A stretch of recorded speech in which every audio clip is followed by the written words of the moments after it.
Hey there, Randy. Looks like I found you out in Goodwill. Hey, how are you doing? I'm doing all right. So Good what are you guys looking at out here? Well, we're trying to do a little study that's supported by the National Sunflower Association on stand establishment in no-till sunflowers. So that seems to be the most difficult part of sunflowers, is getting a good stand. Well, the important part is getting a uniform stand when you start, because that's going to influence our harvest. You know, we want, if you've got a nice uniform stand, they all come up uniformly, then we're going to have better head size, have more uniform head size, and it makes them more harvestable. And so what did you guys do out here as far as putting down these seeds? Well, we looked at different ways of setting our planter up for no-till. We were running some row cleaners, we were running without row cleaners, we were running with some seed firmers to give us better seed soil contact. Without those, we were looking at some different closing wheel configurations to try to make sure that we're getting good seed soil contact again. Everything we do with a planter centers around seed soil contact and getting good uniform seeding depth. Yeah, and have you guys found any good results or anything, or is it still early in this study?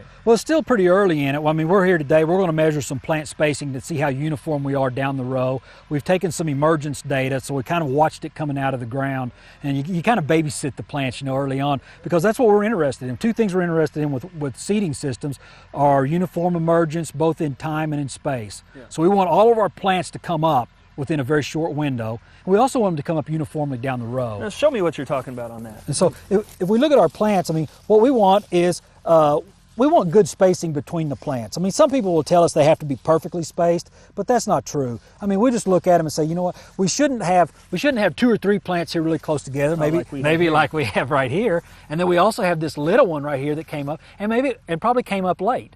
And right. So, but these 3 plants are a little too close together, and they're going to create some competition. Whereas if we look at this part of the row here, where everything's a little more uniform, we got the spacing we want, then these plants are going to be better. They're probably all going to have similar head sizes, they're going to have similar moisture contents at harvest, and so that's going to be better, and that's what we want. And we want to be able to give producers guidelines on, hey, what should you be thinking about doing with your planter? We think when one of the things that we were running with row cleaners, you know, where we're moving the residue out of the row, we think that hurt us at Covington. Well, we know it hurt us on our stand at Covington, but it was really, I mean, it was over 100 degrees for 10 days after we planted. And so we think moving that residue out of the row and letting those actually hurt that stand establishment. We're actually moving the residue out of the row here actually was better than not moving it.